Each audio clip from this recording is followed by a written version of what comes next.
Brown, Breaking Brown family. This is Yvette Carnell coming to you as I do Mondays and Wednesdays. Last Wednesday, sorry fam, I had a health issue, couldn't come through, but we are back today. It's Monday. Before I get started, I want to thank everybody. I want to thank the graduates over at Simmons College with Dr. Kevin Cosby, who gave me an honorary degree. I want to tell you I feel thankful. If you all don't know what's going on at Simmons College, at Simmons College, and even at St. Stephen's, you need to go check it out because it's some phenomenal stuff going on over there. And we talk about it. I do a lot of work with the Angela Project, but thank you. Everyone, please take your time. Please get your libations. We got some stuff we got to talk about today.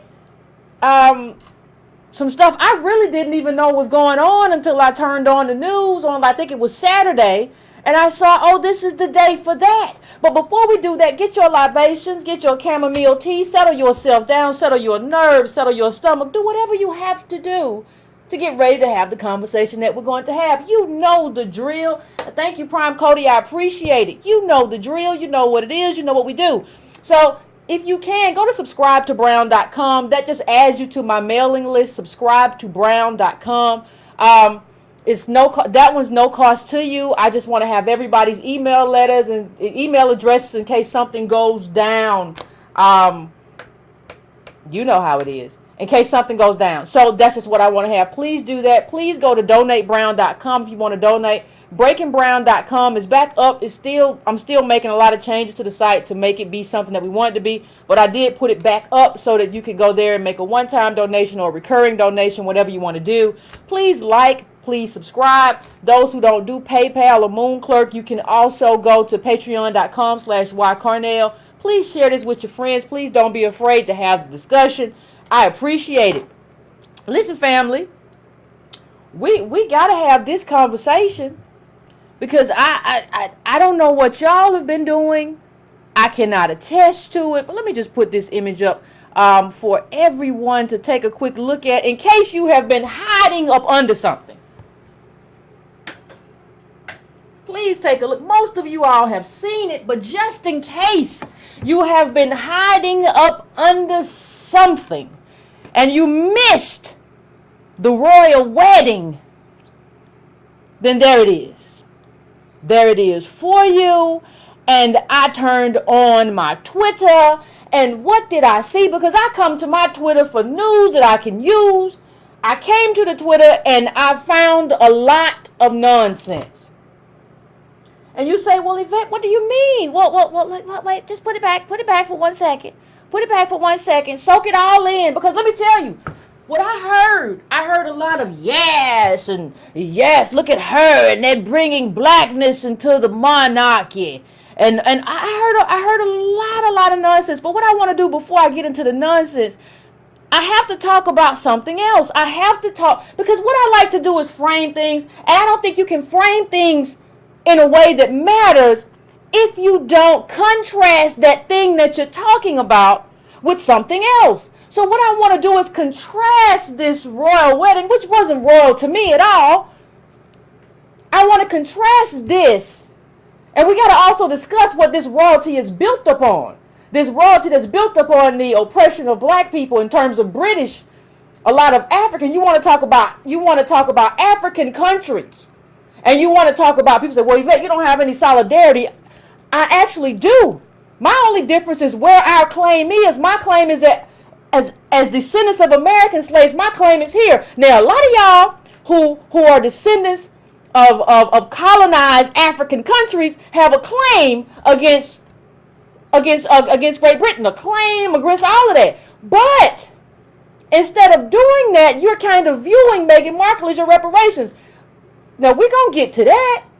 But first, let me contrast this against something that is important that happened in this country today, and I didn't see a similar reaction. And I'm just going to bring this up big so you all can see. But the Supreme Court decision delivers blow to workers' rights. Let me help you understand something. For those who don't know, this is more than just a blow to workers' rights. Because Antonio Moore and I were on the phone with an attorney who does this kind of work, and we were discussing, like, what does this mean? Like, this cannot mean what I think it means. I must have some kind of misunderstanding, misapprehension. Antonio Moore is an attorney, so he knows more than me, and he was like, yeah, no, Yvette, you're right. And so we get on the phone with this labor attorney, and basically what they're saying is this: you're not going to be able to take your case to a federal court anymore. Understand this. We are a community whose rights, a lot of them, not all of them, came out. We had some legislative wins, but we also had a lot of wins in the courtroom. Not nearly enough, not how we wanted them, but you had everybody from Thurgood Marshall talking about Charles Hughes. We had a lot of attorneys in that courtroom. Well, what does that mean, Yvette? Well, what does it mean if the labor rights struggle in this country, there are bodies buried right now. People who died, not only for the 40-hour week, without child labor, so you won't have to work 7 days, because capital preferred that you just work until you dropped. You were just a cog in a wheel. So we had this whole labor rights, thing, this whole movement. People died as a way to win rights. But understand one thing. First of all, your rights are backed by your ability to litigate on behalf of those rights in a courtroom. I'm going to say it again. Your rights are based on your ability to litigate and advocate on behalf of those rights in a courtroom. So if you are going to arbitrate, what that means is that you don't have those rights in a courtroom. They are now allowed, employers, I'm talking about employers, I'm talking about employees, they are now allowed, because of this agreement, to require arbitration agreements. Now that means when you come in and you start work for a company, this company can make you sign something that says that you forego your right.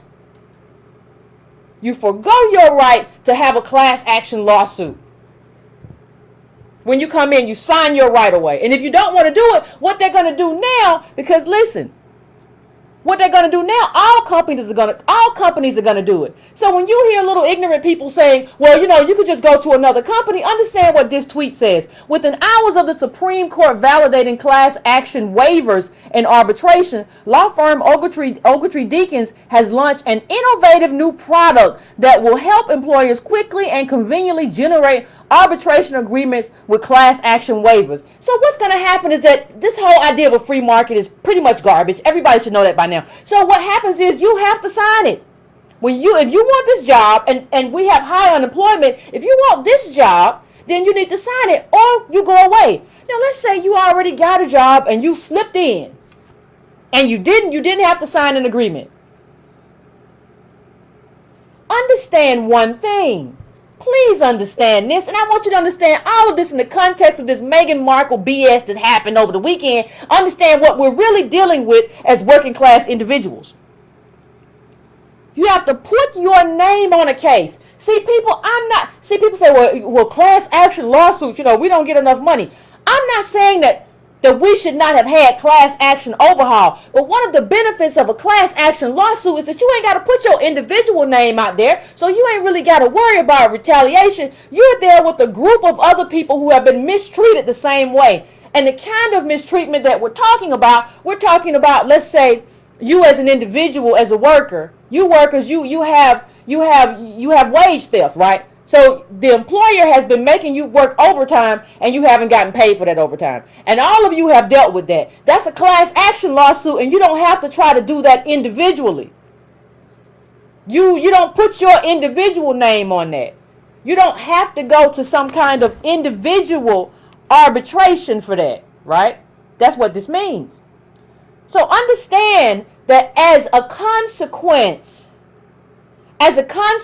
of this Supreme Court decision, you don't have that access to a federal court anymore to do that anymore. And understand something about labor and labor law. You're only as powerful as a collective. There is no individual power in terms of labor. Anybody who has read anything about the labor movement understands that. That's what collective bargaining is about. That's what collective action is about. These people, the business owners, have always had more money. Having more money has never been the issue. They've always had more money. The issue was, can we defeat them by having more people and being able to advocate for our rights in the courtroom? So now not only do you not have the courtroom, but these people are richer than they've ever been. So what do you think your odds are? It is nothing. You are not having a shot. But I don't see nobody. I don't see nearly enough people, especially nearly enough of my people, descendants of slaves, African. I don't see y'all out in large numbers today talking about this decision. But I saw a lot of people talking about Meghan Markle over the weekend. Now it's we got much more people who work jobs, family that work jobs, who are going to be affected by this decision than we have duchesses who are going to be affected by what happens with Meghan Markle and that stuff over there. But I don't see y'all. Why don't I see you? When you see this is the rules that your employer, let me put this tweet up a little bit bigger, because there was a lot of wonderful tweets that I didn't see y'all retweeting. The Supreme Court rules that your employer can require you to give up your right to bring a class action lawsuit against it or any lawsuit if you want your job. So if you want your job, what they're saying is that, listen, if you want your job, you can't litigate. And you waiver that time you come into the conversation. Time you come into the job, you sign that. And this is just the new way to do business now. This ain't nothing no individual employer is doing that. This is how we're going to do business. This is important news. But maybe it's not the kind of news that you say yes and oh, it's giving it to them. Now understand, you know, I had so many people say, well, you know, the employer pays for the arbitration. Well, first of all, that's not necessarily true. Well, it's just not true. Not necessarily. You do need, oftentimes, most times, an attorney. But a lot of times, an attorney won't even take your case if you're going through arbitration, because they know the deck is stacked against you. And also, when you try to go the individual route in terms of arbitration, this is what happens. When you try to go the individual route, what happens is you're gonna, let's say a company, they in terms of wage theft, right? $10,000. Let's say they cheated you out of $10,000 last year for wage theft. Well, you're gonna end up paying an attorney $15,000, $20,000. So no attorney is going to really take your case, because what you end up paying them is not necessarily worth what you would get, you know, or what they would get. They don't want to deal with it, but it's part of a class action lawsuit. It becomes worth their while, because there are a lot of people and the win is much bigger. Now, I'm not talking about whether we should change class action lawsuits. What I'm talking about is whether you and your family, your husband, your wife, your kid, your uncle, your cousin, your best friend, your mama, your daddy has access as an employee, has access to the courts as a collective, not as an individual, because you're not going to fight a behemoth like Amazon or Walmart or any of these big companies as an individual. We've never been able to do that throughout history of labor. We have not been able to do that. You're not going to be able to fight this fight as an individual. It is not possible, especially in the height of income inequality. It's not happening. So what are you going to do? And why didn't I hear us talking about it? Let me just There was a one of the things that I tried to do today was find what's one of the best reads on this, right? And one of the best reads on this is the war against workers, but ironically the New Republic. And I just want to read just a small section for you, just to get an understanding of what this is going to mean. And I'm talking about in a very negative way for our lives. Like, this is what it's going to mean. This is, you got to pay attention to this. We were paying attention to other stuff. Research, and I'm reading from the article now. Research shows that arbitration, which is not public and is paid for by employers, overwhelmingly favors employers over their employees. Unlike court, arbitration forums don't have formal rules of evidence, judges or juries. Many lawyers won't even take cases, and I say this, in arbitration because they know the cards are stacked against the employee. Over the years, many employees have expanded arbitration requirements to include class action waivers, which bar employees from bringing class action claims, even in an arbitration setting. The Supreme Court just signed off on this practice. For low-wage workers, finding a lawyer to take on an individual case is next to impossible, a fact that corporate legal departments are keenly aware of. Class actions are one of the few remaining avenues workers have to enforce their employment rights. Plaintiffs' attorneys are usually paid 20 to 35% of their clients' winnings if they succeed in court. For an attorney representing a single client who has been stiffed $100 per paycheck, the highest possible payout at the end of the case likely isn't worth the effort. But if the worker is part of a class of 1,000 people, the calculus changes. By slipping mandatory arbitration provisions with class action waivers into employment contracts, employers guarantee that any challenges they face will come from a single plaintiff in a court unfriendly to their claims. Understand that this is the undoing. Please understand. Please hear me. This is the undoing of America as you know it. This is the entrance. This is third world America. Now understand this. Black families have about 14,000 when you talk about worth. 1,400. I'm talking about $1,400 in worth. Please understand me. Who are you going to litigate against with no money? So you're saying you've been dealing with wage theft at your job. They've been stealing your money wherever you work at, and you want to apply. We don't have any money. 1,400. You can only sue as a class if it's free. Like, that's how class action. You don't gotta pay. They saying we got all these thousands of people, and we're going to go to court and go against this big corporation. You can't do that individually. We certainly can't do it individually. But nobody can. So if you're saying nobody can, if you're saying white people can't, what are you saying about people who are worth $1,400? You know, and even if you were going to try, it wouldn't work, but you got to be there. You got to be present all the time. You got to be in these people's faces for them stiffing you $200 whenever. And then then they can say, you know what? They can fire you. And you say, well, they can't fire me. That's illegal. Well, you go make them make it legal then. You just in the courtroom. You go make them make it legal then.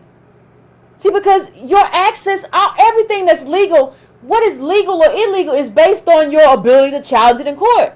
So if you got somebody who's working a $10 an hour job, $8 an hour job at one of these companies, if they get fired, they can't, like, you can say, well, they fired you, that's illegal. Well, go find somebody to take your case then.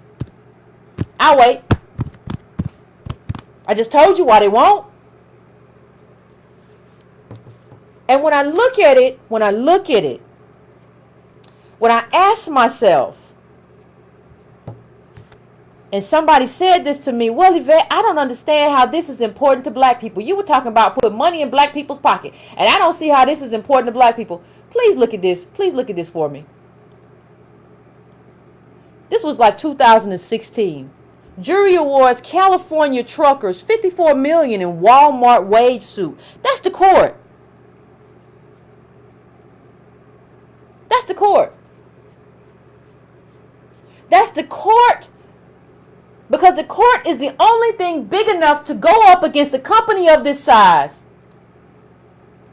Right? And who of us knows, who of us lives in a community where we don't know black people who work jobs? This is what happens though when the bottom 90 of this country has like no wealth. This is what happens when you have all the wealth and the wealth calcifies. So you all have all the money and then you start taking the money and hoarding more money and hoarding more dreams. This is what that looks like. This is that manifestation. And you are not going to catch up by saying, well, I'm going to give me a business too, Yvette. I'm going to have a business too. They have shut you out. You are not competing with these people on this level. And you need the courts. If you don't have the courts, what do you have? You have nothing. But y'all on there, you don't want to talk about this. You don't want to talk about this. You want to talk about distractions. You want to talk about Meghan Markle, who kind of, I'm biracial, but people see me and escape hatch. That's what you want to show me. You don't want to talk about this. Even our networks, we can't even have them. They're talking about Trump 24/7. Can you talk about this and say, well, Yvette, this is Trump because this is his Supreme Court nominee. No, this is more than Trump. This is bigger than Trump. This is not just Trump. Please don't make this just about Trump. You know where this started? If I'm honest with you, and I try to be as honest as I possibly can, I want to see if I can find a clip. But I want to be as honest as I possibly can. This started with your boy. This started with your boy. You know who your boy is. Your boy Barack Obama. This is him. Do you know how much labor law was disintegrated with Uber? And instead of dealing with this in a serious way, Obama says, well, I might have to drive for Uber when I leave the White House. And all of his people went to Uber. It was a way for him and his friends to enrich themselves and destroy labor law. But he needed it too for the unemployment rate, because you see people say, well, Obama made all these jobs. No. What happened is you had Uber and Lyft and all these companies that started treating people who were really employees as contractors and subcontractors. So it appeared as if the unemployment rate wasn't as low. But really you just got people scrambling and doing their best and don't understand, because we can't count, that we're losing. So they figure if we can get Lyft and Uber in there, and these people really ain't making no money, and they don't protest because they too caught up and sharing pictures of Malia and Sasha and Michelle and Barack, that they don't even see what's going on. We can keep this moving. Let me ask you a question. What would you have done if the rise of Uber came under Trump? If Trump was trying to push through this thing where people really were driving taxis and they're employees, but they don't really get paid very much when you take out the cost of the car, when you take out depreciation, when you take out gas, when you take out mileage, when you subtract all that, these people are making less than minimum wage. What would have been the reaction if this thing had rose up without regulation and tearing apart labor regulation that we fought for? What would have been the reaction under Trump, as opposed to how everybody just let that skate under Obama? You got to check yourself. We got to check ourselves.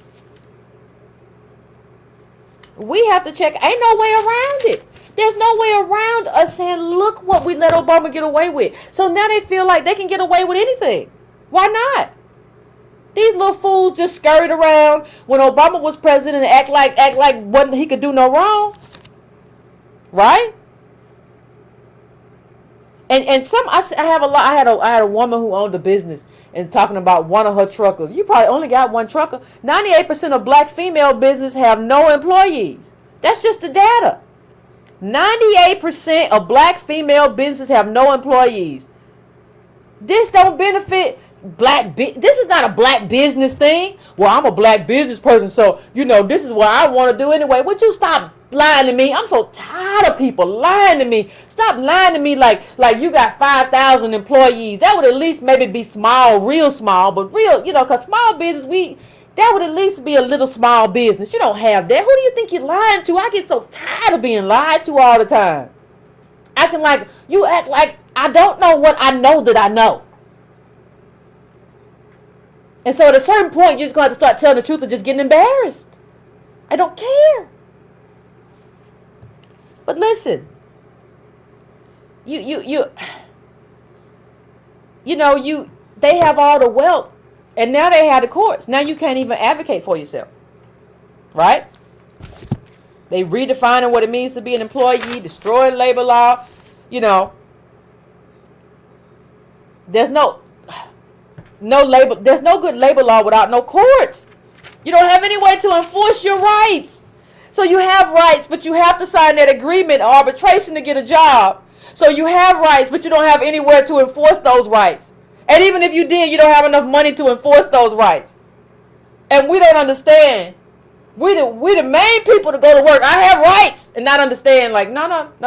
There's nowhere for you to enforce them. You don't have access to those federal courts anymore.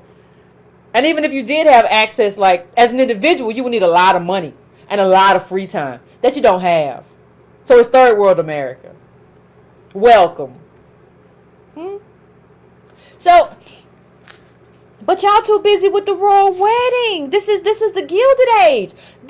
When I say the Gilded Age, understand what I mean. This is the age of overlords. This is feudalism.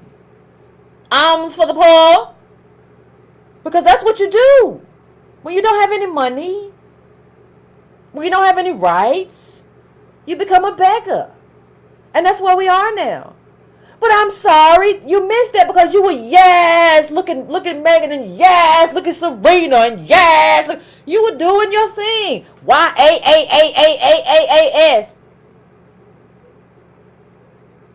And I go to a lot of those people who did that on Saturday, and I go to see if you still here and you still talking trash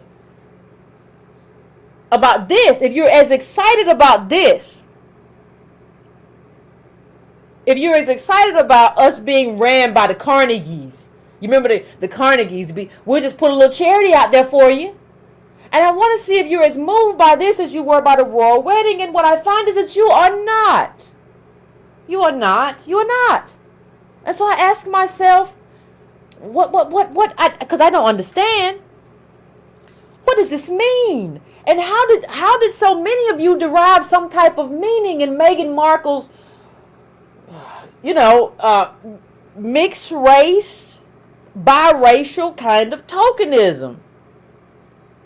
Now here we're going to get into the crown, because some of you seem to have loved the crown. Now among those people, we saw your girl with her boo. We saw Serena Williams. She was out there. Right? She was out there and y'all loved it. Y'all loved it. Y'all loved her. Y'all were like, yeah, she ate today. Y'all was going through. Weren't you? You saw your boy Idris Elba out there, didn't you? And y'all was like, ooh, he chocolatey and he got a black woman and all this stuff. You saw all that, right? Isn't that what we were going through this weekend? This Saturday or whenever it was?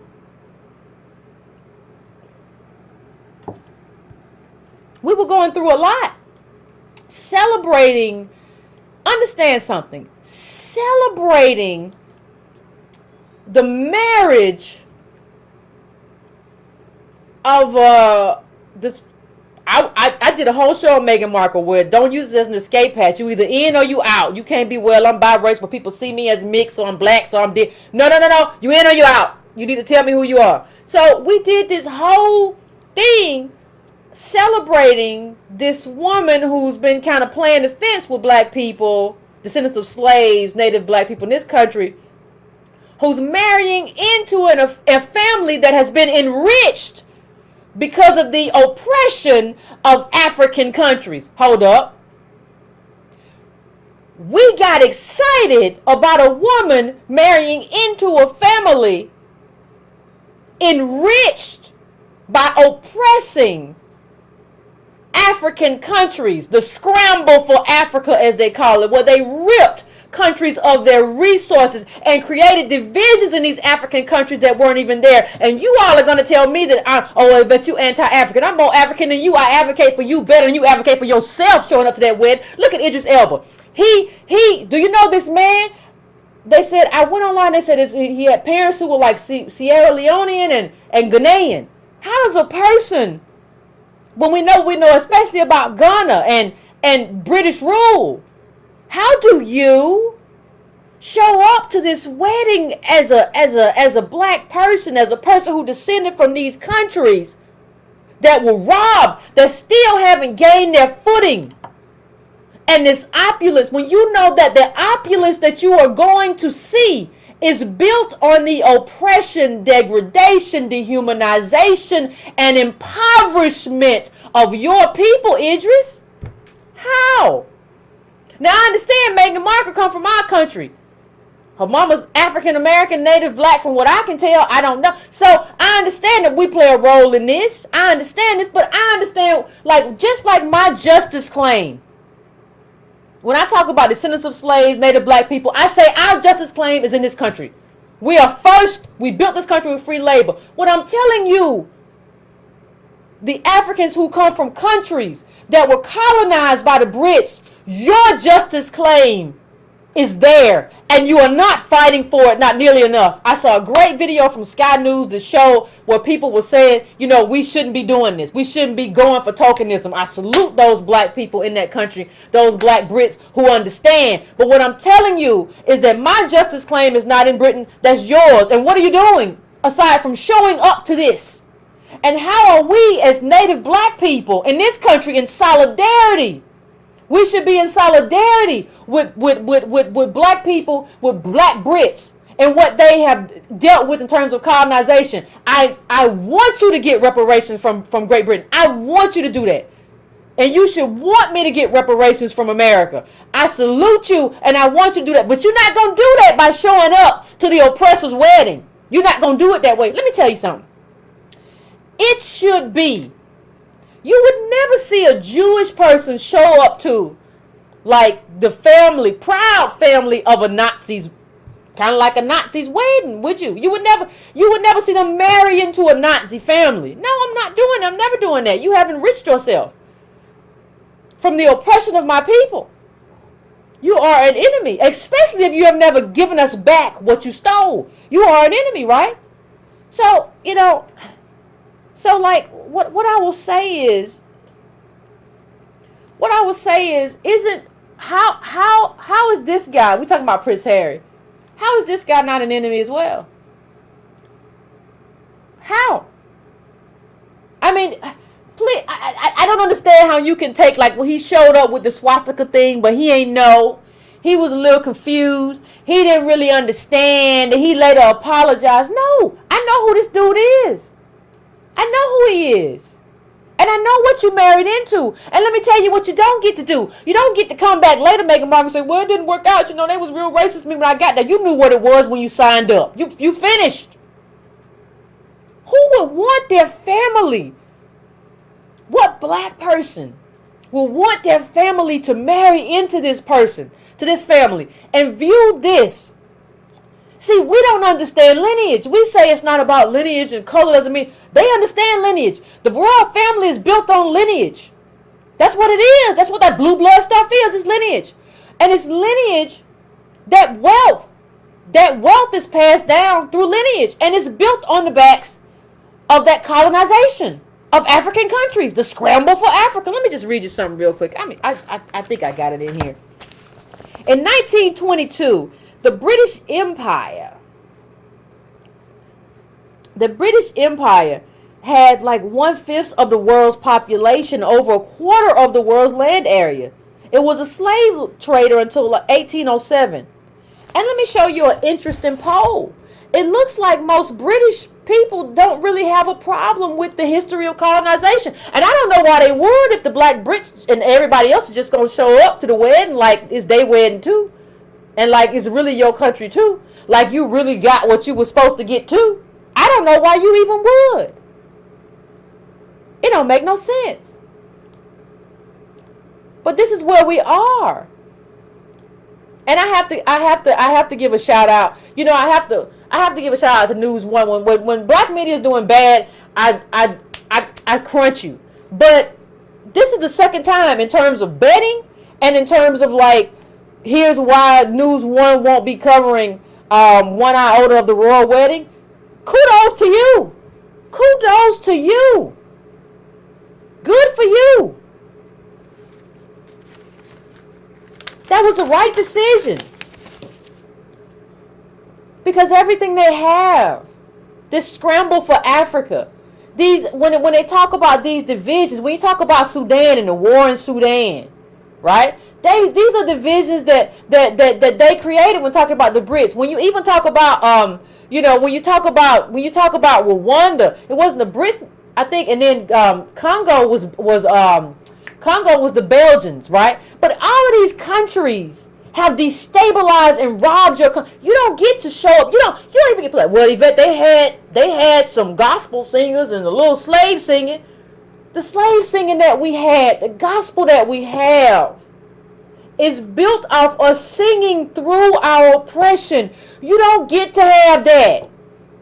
Not unless you make me whole. You don't get to do that. You don't get to take my singing and what moves me and how it moves me and how heartfelt it is. You don't get to take that and use it with what you have robbed that put me in the position to sing with that kind of pain anyway. You don't get to do it. But obviously you do. You know, I just don't understand. You know, I don't get it. I really don't get it. And I am very disappointed. And I say this, I want you to know, I want you to understand that I say this with the utmost respect. I don't say this in an effort to be mean. I don't say this in an effort to just sensationalize. There's no way to enrich yourself on YouTube, okay? Unless you have 2-3 million subscribers. And even then it's kind of shaky. So I don't say that, and I don't do it for this reason. But let me just show you. And I don't degrade this person. I have a tremendous amount of respect for the person I'm about to show you. But Bernice King said that, it's okay to watch the royal wedding. It doesn't make you insensitive or less caring about the inhumanity in the world. And I want to tell you that this bothered me. And I want to tell you why. Black people, we have to be very careful. We have to be very careful about where we find our joy. We have to be very careful. And one of the things that we cannot do, absolutely cannot do, it is forbidden. We cannot find our joy in the expression of our oppression. We cannot find our joy in the expression of our oppression. What that monarchy is expressing in terms of their wealth and their opulence and the money that they have to rule and the much Britain has to rule as a first world country is built on the African countries that they stripped. It's built on them being third world countries. There is no, if you are in solidarity with oppressed people, there is no joy to be had from that wedding. There were no policies passed. There was no poor people's movement. Bernice King, there was nothing to enhance the lives of, do you know how many people in African countries are going to die from diseases which are curable? Do you know how many resources they don't have because those resources were extracted viciously, brutally from African people in those African countries? You don't get to, as a black person anywhere in the world, I don't care whether you're a black person in America or in Jamaica or Haiti or Ghana or Nigeria or Kenya, you do not get to take any pleasure in this monarchy that was built on the oppression of black people. You do not. And you should. I don't know why you would want to. I mean, we had, what else we had? It was a lot of stuff going on. I don't even know what was going on with, wasn't Oprah like rocking back and forth or doing some weird stuff, like, and we thought that was like, oh, Oprah's in her feet. What was she doing? Why was she doing that? And so that was like, oh, Oprah's giving us life. I don't know why she was rocking like that. I mean, I just don't understand. She's not your, like, you just have to understand it, like Meghan Markle is not your reparations. You're not going to get anything out of that. You don't get no money. You're not going to get anything fixed and if you from Ghana or Kenya or wherever, nothing is going to be done. And you could have your own royalty. See, you have to understand the strife that was caused. They drew lines. When all these white countries went to Africa, they drew lines that never existed before. You go into Rwanda, they put the Tutsis and the Hutus and made them fight. You go into Sudan, made them fight. There's so much of what is being lived in these African countries is because of oppression, not just from the Brits, but from all of these white countries that are, living a wonderful life now. You don't get to show up as a black person and celebrate that. For what? For who? Who benefits from you going there? Unless you are just kind of this selfish person yourself. And you don't really care. And it doesn't really matter. And you have people like your boy. Your boy. Ain't never been my boy. Al Sharpton. White supremacy is on its last breath after the royal wedding. Now understand something. Understand one thing. Understand two things. Understand three things. Understand four things. There's nothing that what we do on this show is data. We have talked about data to unblue in the face. There is no data that shows that this royal family taking in a token means the white supremacy is on its last leg. Nothing. It just shows you that what I've always said about Al Sharpton, the street preacher extraordinaire, is true. He don't know nothing. He just talking. And he was part of the problem. He said, I'm not going to talk about Obama. We should have talked about Obama. We should have dogged Obama. We should have said, Obama, we're not coming out for you in 2012. You don't get your stuff right. Instead, we had this dude coming out talking about how he's not going to talk about him. We shouldn't talk about him either. And they had him on MSNBC. And then for every night, it's like 6 o'clock, for Negroes to tune in. And then once Obama was gone, he was gone too. You can't keep playing me for a fool, Al Sharpton. I know you don't know nothing. I know you don't know what you're talking about. None of what you says makes any sense. And it's been that way for a long time. Just running around talking about stuff's going. Look, we still like nearly twice the unemployed, right? $1,400 in wealth, and you talking about how them inviting the lightest skinned black person they could find.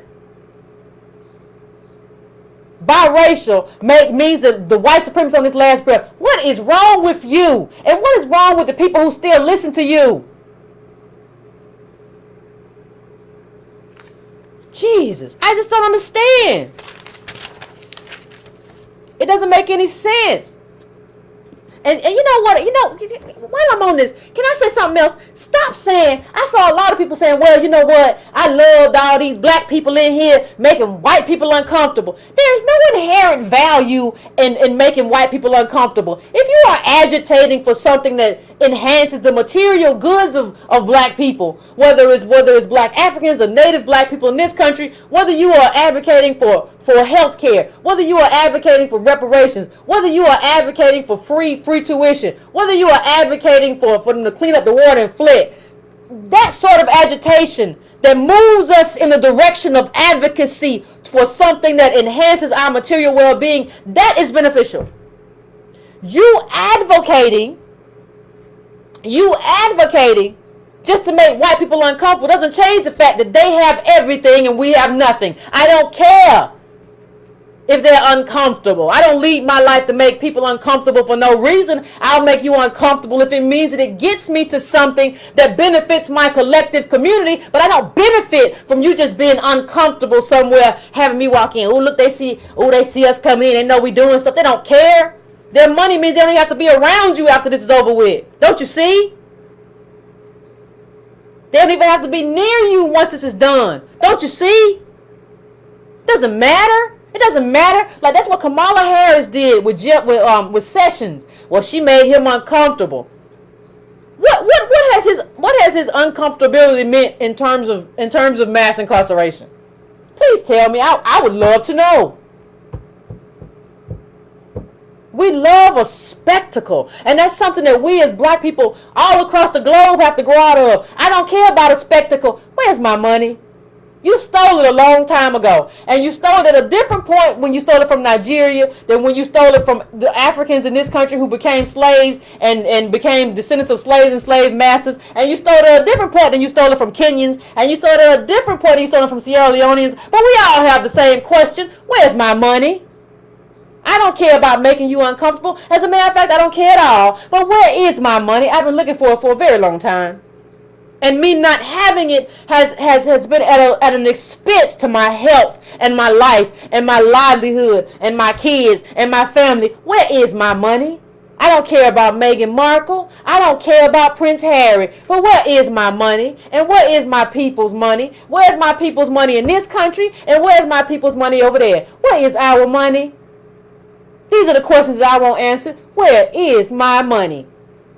You stripped all the resource out of Africa. So the people, if you're a black Brit and your people come from a country in Africa, I don't care whether Uganda, Sierra Leone. You need to ask people. You need to ask these countries, what is my money? Forget a royal wedding. Where is the money? Where is the reparations for everything you stole and all the chaos and destabilization that you put into the continent of Africa? Where is the money? Tokenism. It's insane. It is absolutely insane. But, you know, what can we do?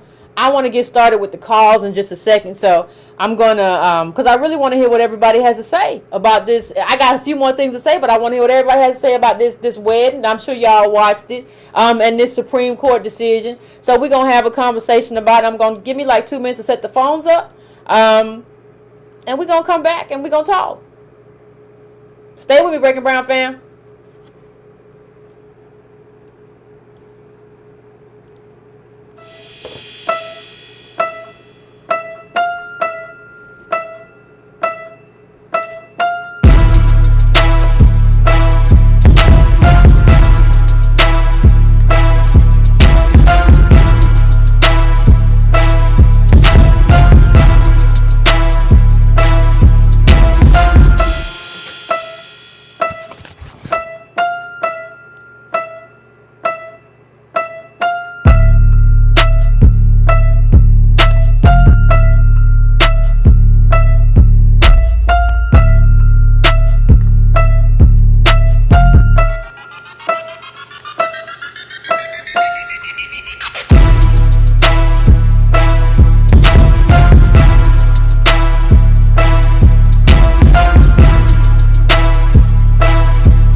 What's going on, family? I am about to go to the phones. Y'all know who it is. 310, I'm coming to you. What up? What up? Yeah, welcome back today. I'm glad Thank that you. you got your honorary doctorate, right? Yeah, I'm very excited about that. Yeah, shout out to Dr. Cosby and the Angela Project. Absolutely. Make sure you guys come out and support us Philly in August. You know, we're going to be putting out the flyers pretty soon. I put it out some weeks ago. But I just wanted to come to this and say a couple things. The first thing is, they had Meghan Markle dressed like a duchess. Y'all need to go see Princess Kate outfit. Princess Kate outfit. Everybody like she wanted to dress that simple. Go look at all of Meghan Markle's past pictures along with all of her past white boyfriends. And tell me when she dressed like that. Y'all don't even understand what y'all was looking at. From the flowers in her hand. Look at her flowers compared to Princess Kate. The whole thing was just such a spectacle. It was like such a statement of like you the fourth person in line, like you laugh. And I just want to start out by saying it was just like disrespectful to all black people from that standpoint. Yeah. But in addition, you know, the whole context of us supporting someone marrying into the family that caused so much destruction, so much like chaos in black life. You know, we sit up and I hear black people, particularly black women, talk about interracial dating. This is the worst interracial marriage in the history of interracial marriage. If you were to look at what we're seeing, we're seeing a black woman that descends from American slavery marrying into the crown that largely played a role. And this is what I did want to add to your statement. Okay. It's not just African nations that have a claim against the British. No. Yep. You must understand that our reparations claim is with three groups, just to be simple. Of course, it starts with American government and American plantation slave owners. But also, it goes to African nations that sold us into the chain. And also the British. Yep. And what we don't understand, I did a piece called Slavery Shadow, Reparations and the Cost to Build a Nation. Go Google it if you want to read the whole thing. But one little section from the Gilbert Learning American Institute said, one crop, slave-grown cotton, provided over half of all U.S. export earnings. By 1840, the South grew 60% of the world's cotton and provided some 70% of the cotton consumed by the British textile industry.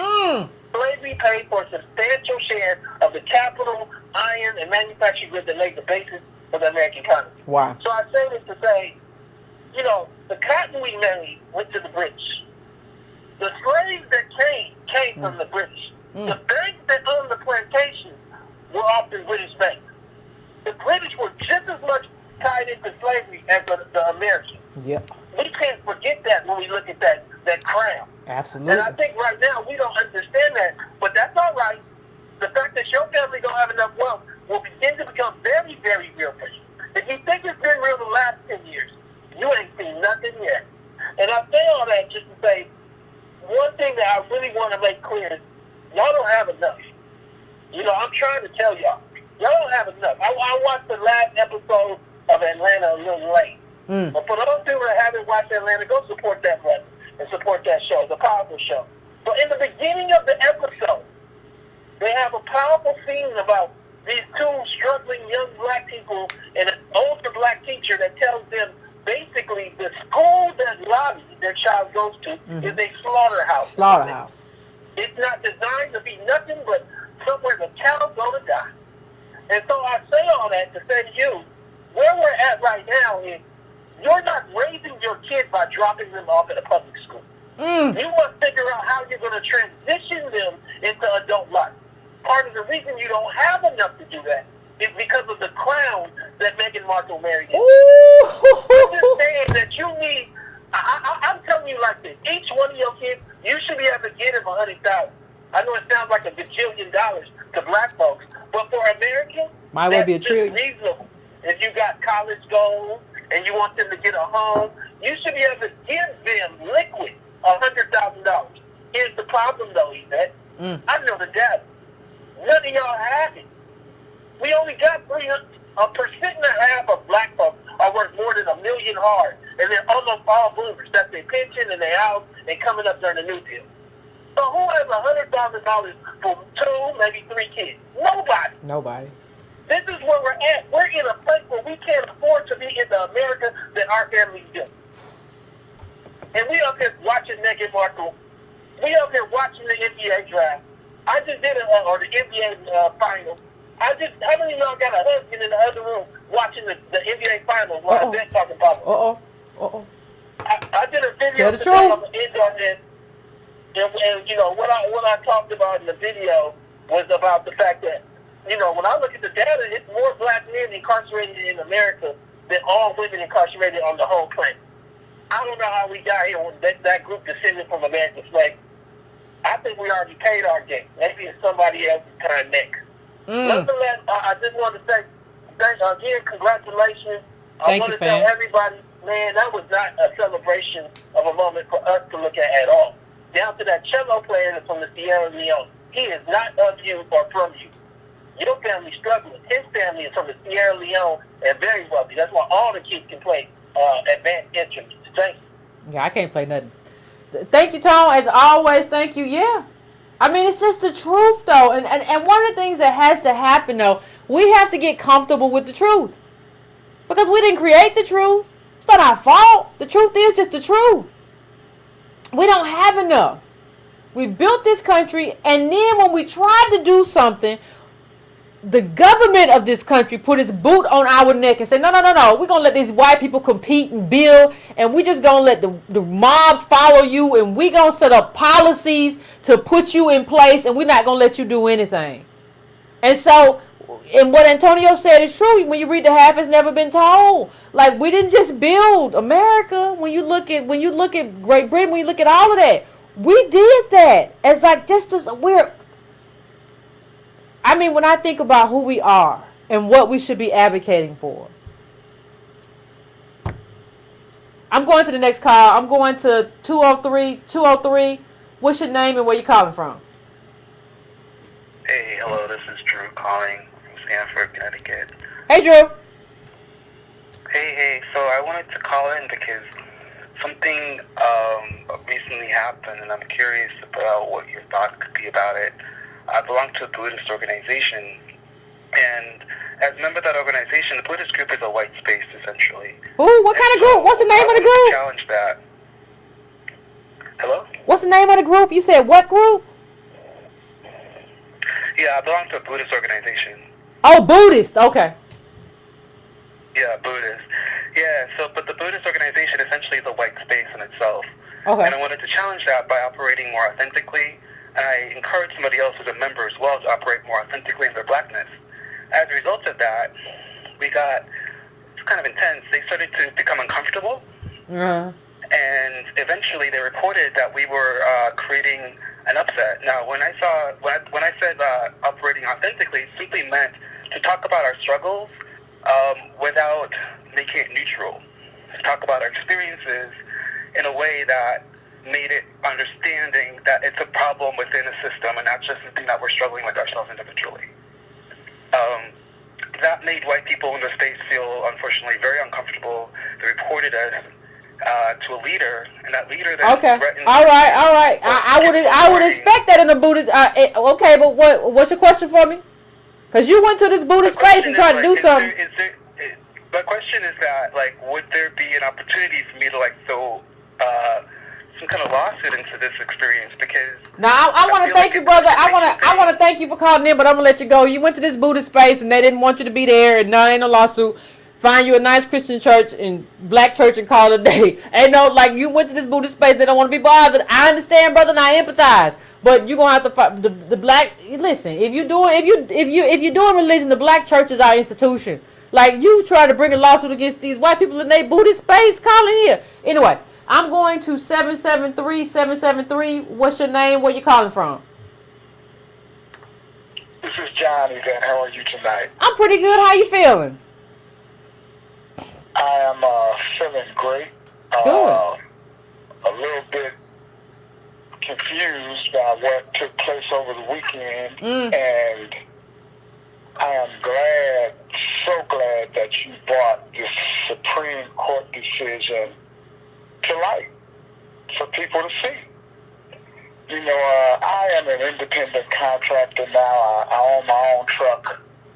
So, I work for a company, but for years, I worked for a company. And I ended up losing that job. But it was due to the fact that I had a union that could afford a lawyer to fight the arbiter. I had the union supplied the attorney for my arbitration. Wow. And I won the arbitration.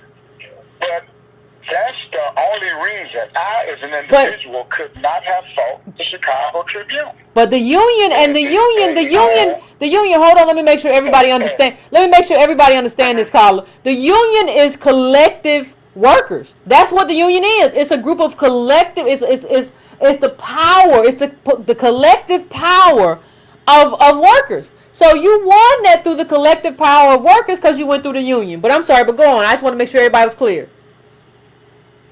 And it was for that reason that I was able to sustain myself through the settlement that I got from the union. And I'm so grateful that you pointed out where all of this started at with our boy, Barack Obama, through Uber and through Lyft and through all of these companies that did away with years of union with labor laws. Yep. And so now we're at a place where, hey, I was fortunate. But just imagine all of the people who aren't going to be able to take it because the unions are dead. And now, like you stated, there is no court or that we can go to. Nope. Welcome to, how did you so eloquently say it? Third World America. Third World America, baby. You better be ready. You better put your running shoes on. Hey, and when you think about what took place in Alabama with the hookworms, that's taking place right now. When you think about what took place in Flint, that's still going on right now. And it is a proven fact that the water systems everywhere, all across this country where blacks mostly populate, Flint is just the tip of the iceberg. Yet we're celebrating this wedding. Yet, like Tone just stated a couple of minutes ago, how many women have a husband or a boyfriend or a brother or whatever in the other room looking at the NBA basketball game right now? Yep.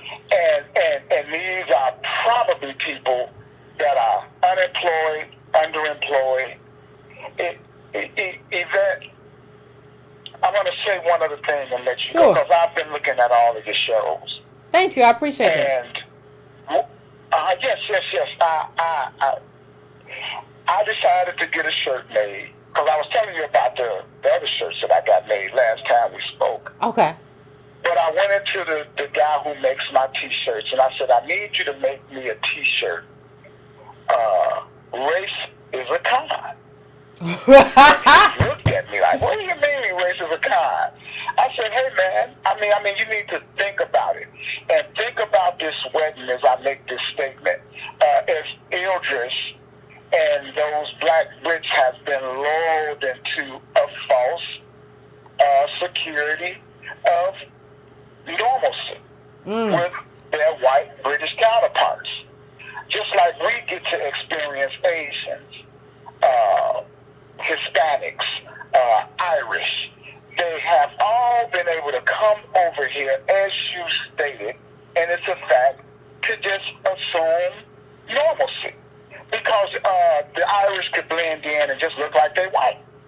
The Jews could blend in and just look like they white. And so, because the only thing that is a difference between, you stated it, skin color is only a feature. It's no different than a person with a big nose and a small head. Yeah, big feet, it's a feature. Small ears. Yeah. It's only a feature. And we have allowed these people, and I'm going to close by saying, what I put at the bottom of race is a con is white normal, black abnormal. Because that's what it is. I love you, Yvette. Yeah. Love you, Yvette. Thank you, fam. I love you back. Have a I good appreciate night. you. Yeah. Because that's what it is. That's what it is. That's what race is. And they made us black. They're like, we ain't black. Like, black is just one feature. Like having darker skin or lighter skin or whatever. Having kinkier hair versus having... It's all just a feature. But they decided, like, these people are going to be black and the black people are going to be on the bottom. That's what they decided. And it used to be a time like that. There was no race. There was no race. Like, there used to be a time, like, when you go back, like, race kind of emerged as a creation. And even a time where, like, Italians and Jewish people were not seen necessarily as white, even though they look like them, right? This thing has been ebbing and flowing for a long time. But where it settled on was, okay, we're going to let y'all in, but we're not going to let them in. Them people from Africa, we're not going to let them in, understand? So it's not going to be you, but it's going to be them. And that's been part of the contract. That's just been part of the contract. So the question becomes, black people, listen. In this world, you are allowed probably 100 years or less. Right? More than 100 years, 105 maybe if you're lucky. What are you going to do with this time? Are you going to run around and try to find nice clothes? Are you going to run around and try to soothe your critter comforts? Are you going to run around and try to find, you spend your entire life? I understand the need for security, but the need for security, the solution for the need for security is in politics. So what I'm asking you as black people is, how are you going to spend your time here on this planet that we're on? How are you going to spend your 100 years or less on this planet? You don't get infinity here. What are you going to stand for and what are you going to stand on? You don't have to tell me. But I want you, if you're watching this show, let me say, if you're watching this show as a black person, not even just a native black, if you're watching this show in Ghana, you watching in Jamaica, you watching in Britain, I want you to get a notebook. I want you to get a notebook, put today's date on it when I get off this show. And I want you to write a note to yourself today, what you gonna stand on. And what I want you to do, not only do I want you to have other journal entries, but I want you to come back to this note where you told yourself what you were going to stand on in terms of what we're owed from these countries. And I want you to ask yourself at the end of every week, Friday when you come home from work or Saturday, whatever's best for you, are you true to what you wrote in that notebook about what you going to stand on? I need some spine in your back. I need you chest out, spine up, chin up as well. Go forward. So I hate this, but I'm going to Anonymous, Lord. Anonymous, I'm coming to you. What's your name? Where you calling from? Always scared. Hi, my name is Bernie. I'm calling from Canada. It's a pleasure to finally get on your show. Hey, Bernie, what's going on? Finally speak with you. You're awesome. Thank you. Yes, so I just wanted to let you know my take on this whole Marco royal family marriage. I don't know if you've read the book called The Delectable Negro by Vincent Woodard. The Delectable Negro? Do they eat him? What's that about? The Delectable Negro? What's that mean? The Delectable Negro, it's a book on how white supremacy has cannibalized in a variety of forms, literally and figuratively, during slave time, as well as going through Jim Crow period as well. It's a very fascinating book. I would urge yourself and your viewers and callers to definitely order the book and read it. It's fascinating. Because that's exactly what we saw with this royal wedding. It was the cannibalism of blackness by the royal family. Meghan Markle, she's already chosen her side. She's already chosen to become white, and that's just a fact. There's no question about whether she's biracial. She's white at this point. For the royal family, they are vicious, as we already know. They are a criminal cartel that have wreaked havoc on a global scale. I mean, for instance, the representative of the British royal family and of Britain, former Prime Minister David Cameron, had came over to Jamaica. Even though I was born here in Canada, I'm born to Jamaican parents. and they were requesting for reparations on his visit. This was back in September of 2015. I think I remember this And vaguely, he but go on. said- I'm sorry. Yes, and he said, nope, we're not going to entertain the fact of reparations. Just going to suggest that you move on. However, the British aid was willing to give £25 million to set up a prison in Jamaica. That's their gift. Ah! So, I mean, it's absolutely disgusting. Yeah. I just want to say that I'm in solidarity Thank you. with descendants of slaves, Thank you. Native blacks, going for reparations. And what I also would urge is to also go on the international scale, because you will be due more reparations. Keep in mind, with the Atlantic slave trade, that is what I would call the first free trade among the different areas between the British, the Americas, and Africa through the white Europeans with the slave trade. That is the first free trade on a global scale. And the reason why I say that you are owed multiple reparations is because slave owners didn't just stay in the States. They didn't just stay in Canada. That was known as British North America at the time. Keep in mind, when the white slave owners received their reparations for their lost property. Yeah, people forget that white people got reparations who were like slave owners. Like, people forget that. But go on. Exactly. When they got it, like for instance, we had one of the original family estates in Toronto, the Russell family. Okay. Peter Russell had owned a plantation in Tennessee.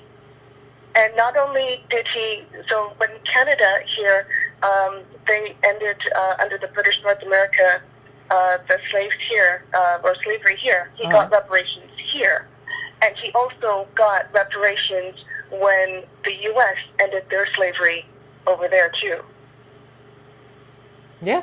So they're getting slavery, like the reparations from slavery 2-3 times over. So keep in mind that we, as descendants of slaves from different countries that we were forced to go to, are owed reparations. Absolutely. Not only within the countries that we live, but in other places as well too. But in terms of what you're talking about, Carla, just the global economy.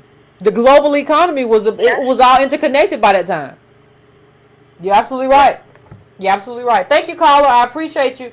I appreciate you calling in. I'm going to try to get to some more calls, though. I appreciate it. Thank you, Carla from Canada, my friend. I appreciate that. Yeah, this thing was global. Global money was made. Empires were built. And I'm not just talking about empires in terms of a specific country. We're talking about empires in terms of a family. And that's the Meghan Markle thing. And you think that somehow represents you. Are you that clueless? And how do we align ourselves with people who are that clueless?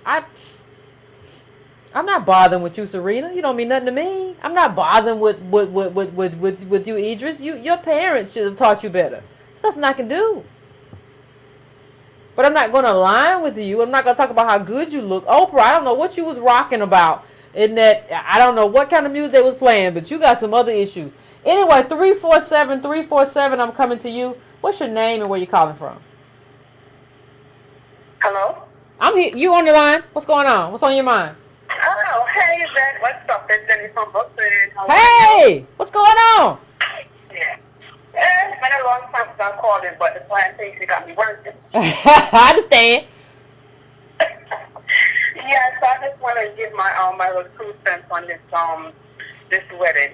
I think people really need to understand. They're thinking that Prince Arias giving his thumb to the crown, he's thumbing the crown. Understand that this wedding could not happen if the queen wasn't okay with it.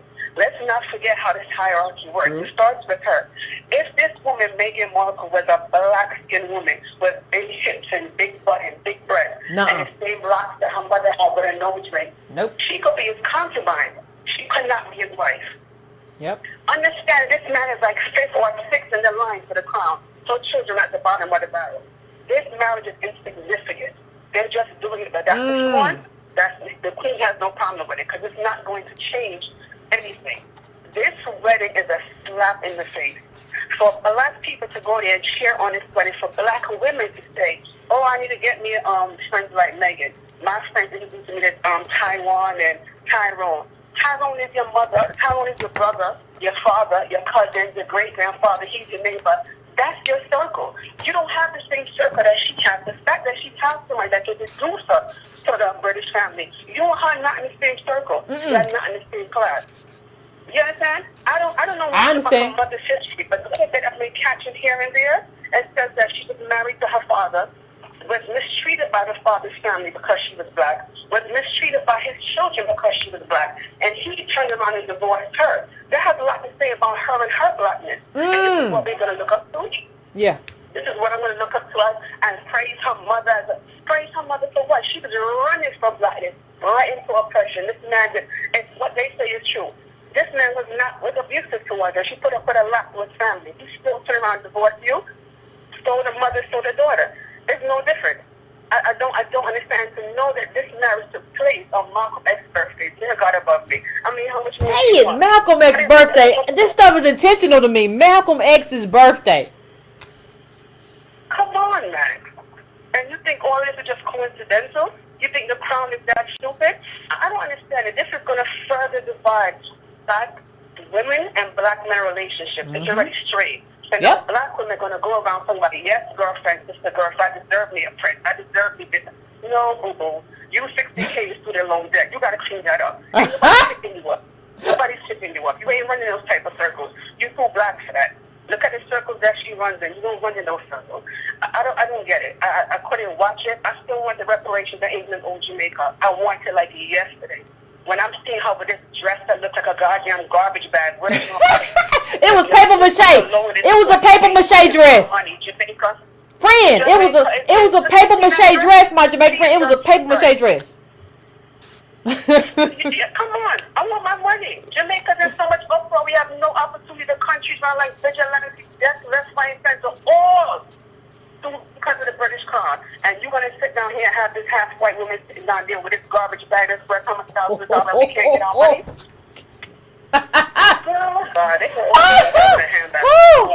Let me just say, oh my goodness.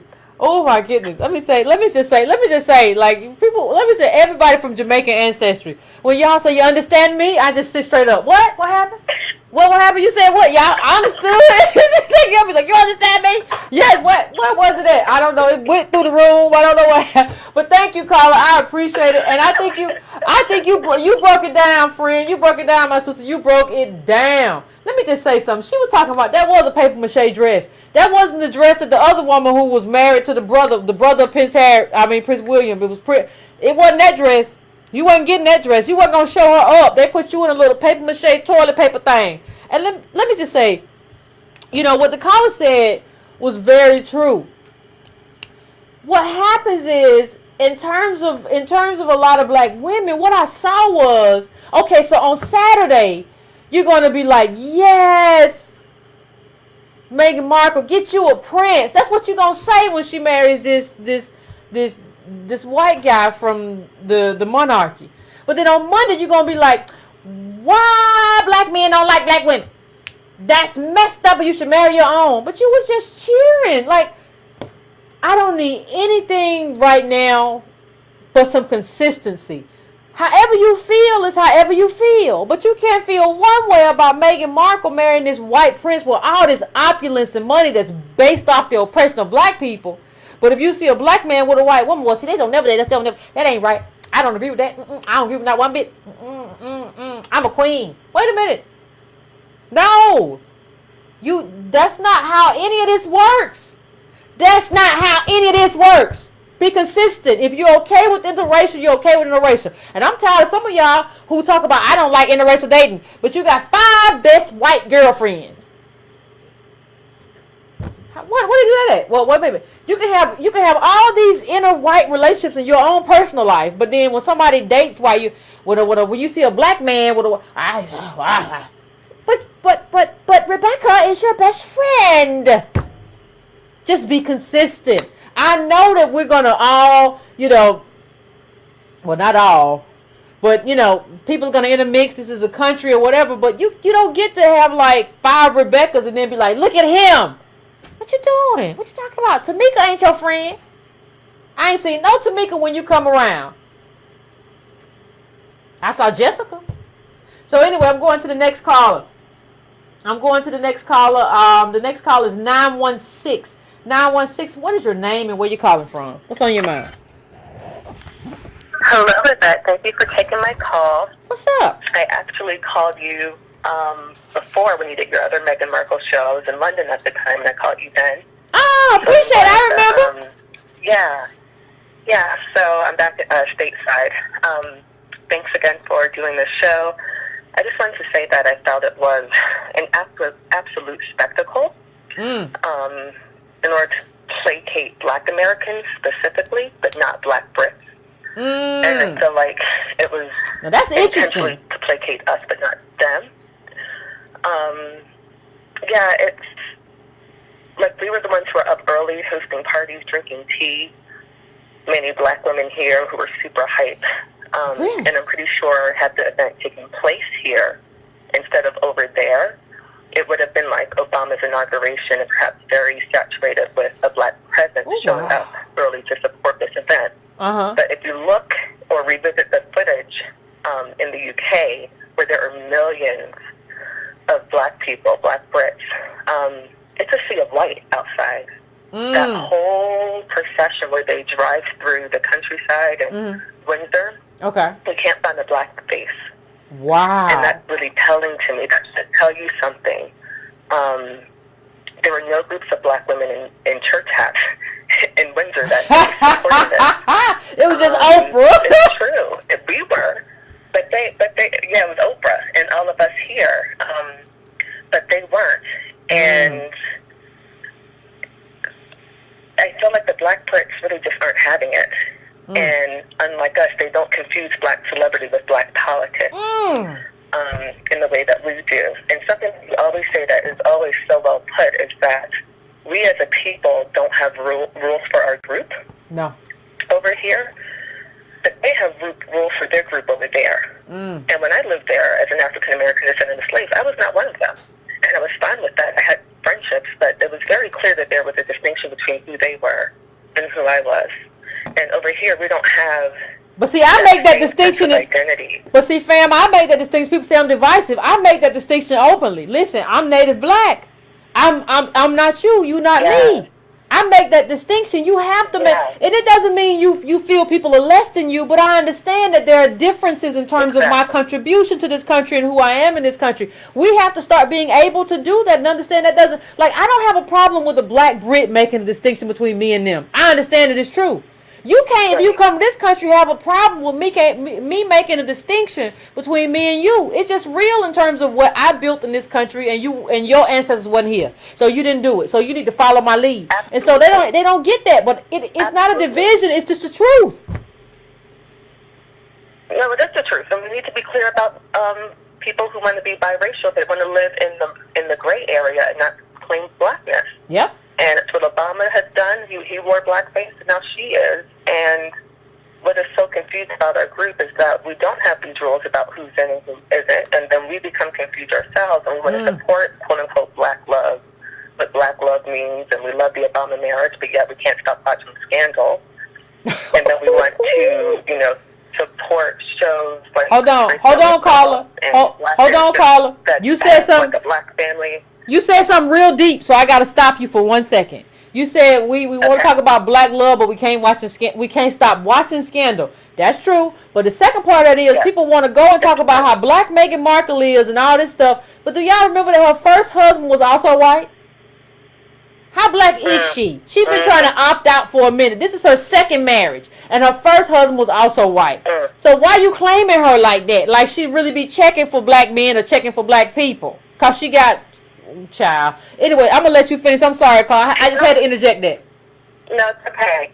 That actually made me change my point, what you just said, because what I tried to say in my last call when I called you before is that she's lived a white life. And I think a lot of black people like to buy into these narratives about Obama and Tracy Ellis Ross and these other people they put in front of us as if they're just like us. Mm-hmm. These biracial people who grew up with class and privilege and went to $60,000 a year boarding schools and say, Absolutely. oh, yeah, they're just like us. She's just a black girl from L.A. No, she's not. Mm-mm. She is an Obama. Man. She is a Tracy Ellis Ross. She had a lot of money growing up, and they wouldn't have allowed her to marry into that family if she didn't come with a certain level of class. Absolutely. But she has. And that wedding from the black preacher to the black choir would never have been the type of church experience she would have enjoyed growing up. I'm being honest.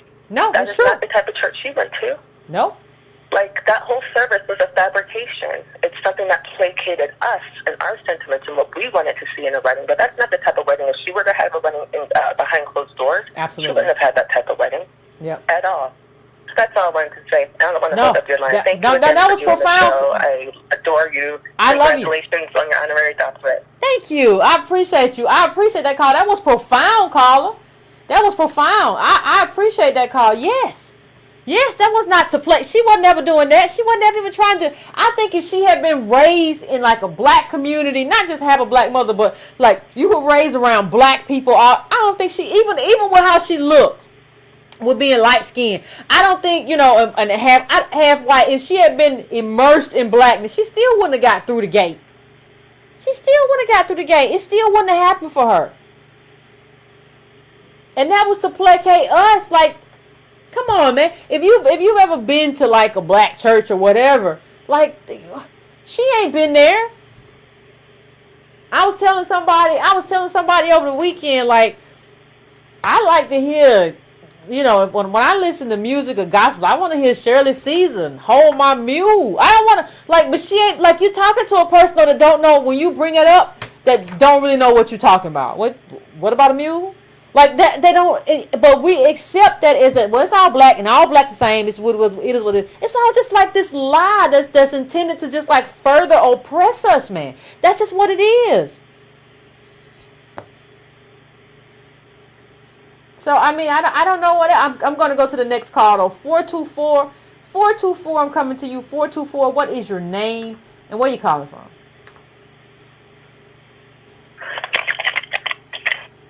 Hello, Yvette. How you doing? Pretty good. How about yourself? What's your name? Where you calling from? What's on your mind? Good. I live out there in ATL. I'm out here in Los Angeles. Okay. Filmmaking myself. I'm with Hero Productions. First off, I want to give a shout out to you and all the ladies that have been calling. You sisters are very intelligent. Yeah, it's been good. It's been good calls tonight. And yeah, some good stuff out there. Loving that, definitely. Yeah, this whole marriage. I was talking to my girl about this the other day. It's very astonishing and incredible to me that well, actually not incredible. It's predictable that the media tries to downplay the white supremacist tendencies of this prince. I mean, he's been caught wearing swastikas and going to parties where his buddies are dressed up like Klansmen, and of course we all know the legacy of the royal family in terms of what they've done to us as a people. But this whole entire traitor culture that's being pushed upon black folks is something that is going to lead to our demise if we're not careful. True. I agree. But go ahead. I'm sorry.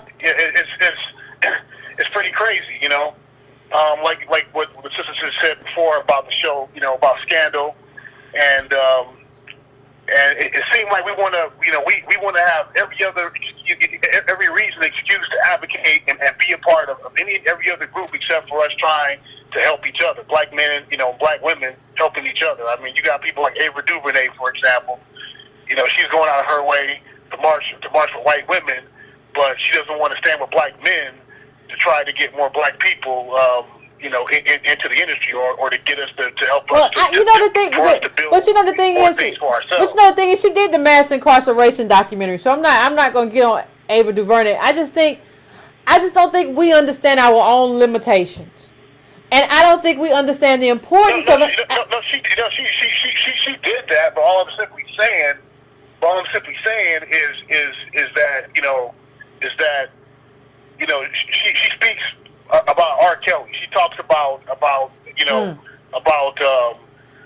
Chris Brown. Okay.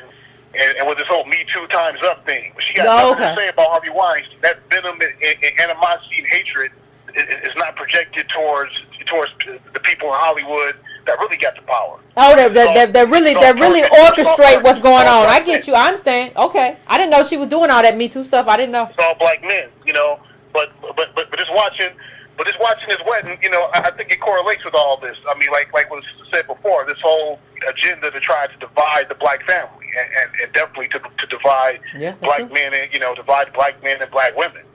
This whole traitor culture that's what I call it. I like that phrase called a traitor culture. I like that. That's what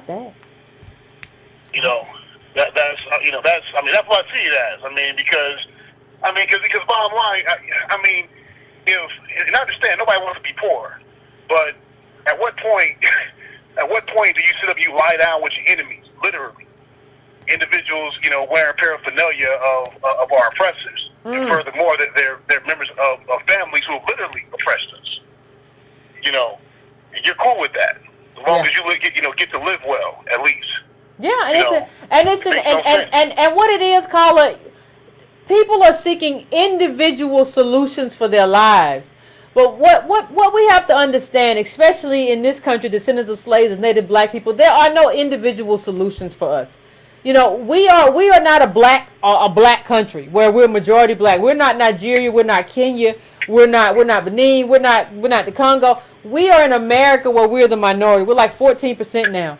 And like any solution that we have is going to be a collective solution.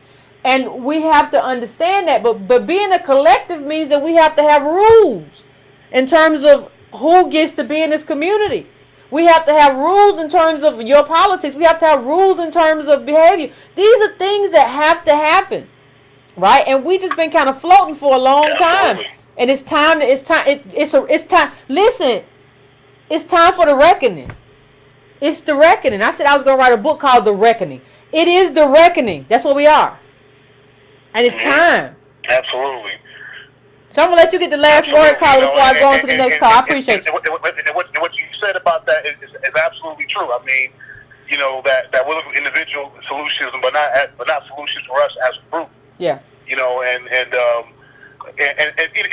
you see a lot of girls looking vicarious through Meghan Markle. Because we see that as a symbolic victory. You know what I mean? But it's not reality for all of us. There are no symbolic victories. There are no symbolic victories. I'm sorry. I don't know if there are no symbolic victories. Symbolism is important, but there are no symbolic victories. Thank you, fam. I appreciate it. That's all to say. I didn't want to take up too much of your time for the call. No, I appreciate it. It's fine. I appreciate what you're doing. You and Antonio Moore as well, and a lot of other YouTubers. I'm a YouTuber myself as well. Okay. So all the other YouTubers are out there. I respect what you guys are doing. So keep up the good work. So thank you, fam. Anyway, I appreciate you. I appreciate you. Thank you, fam. Thank you, fam. I'm gonna go, since I'm getting a little short on time. I'm gonna go to 678. 678. What is your name and where you calling from? Hey, my name is MC, calling from Southwest Atlanta. How you doing? Pretty good. How about yourself? I'm good. I just want to let you know that I appreciate you. Appreciate you. Congratulations. Your work is working. Thank you. I really would like to know how I can get to working with you. Work with me how? Well, you know what? You can actually call some research, whatever. I don't. Well, you know what, Carla? You can email me. You can email me. I'm gonna let you go since that was your main question. You can email me at editor@breakingbrown.com, but put in your title in all caps, research, or whatever you're trying to do. Put that in all caps and send it to editor@breakingbrown.com. I don't get to respond to all the emails I get, but I see all of them. So I'm going to 786 now. 786. What's your name and where you calling from? Yeah, this is Omar, and I'm calling from Miami. What's going on, Omar? What's on your mind? What's going on? The first thing I want to say is everybody needs to go and pick pick up the book that you told them to get, and I'm talking about just the notebook or whatever. Because the bottom line is this.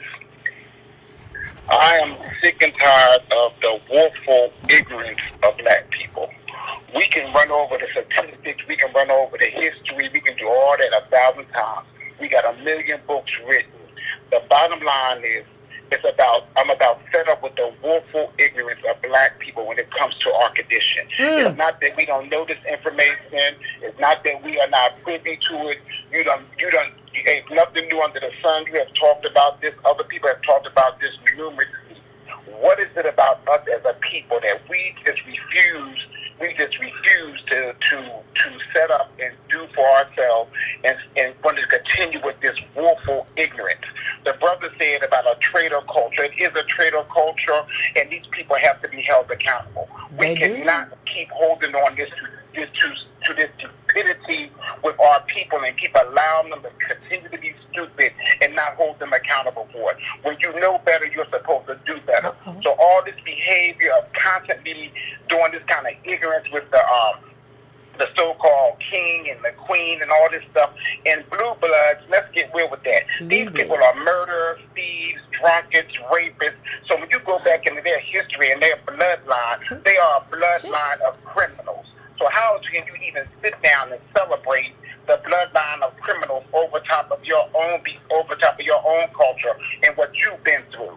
And what really bothers me is it's like the woeful ignorance. Even like with Obama, the United Nations said that black people were due reparations because of slavery. Yeah, they did. Obama just blew it out the water. Everybody always screams about the United Nations, but nobody's talking about that the United Nations says that black Native Americans need to be paid. That we have been done a disservice and that we need to be paid. Where are we as a people asking for our money that the United Nations says that we are due for? Where are we at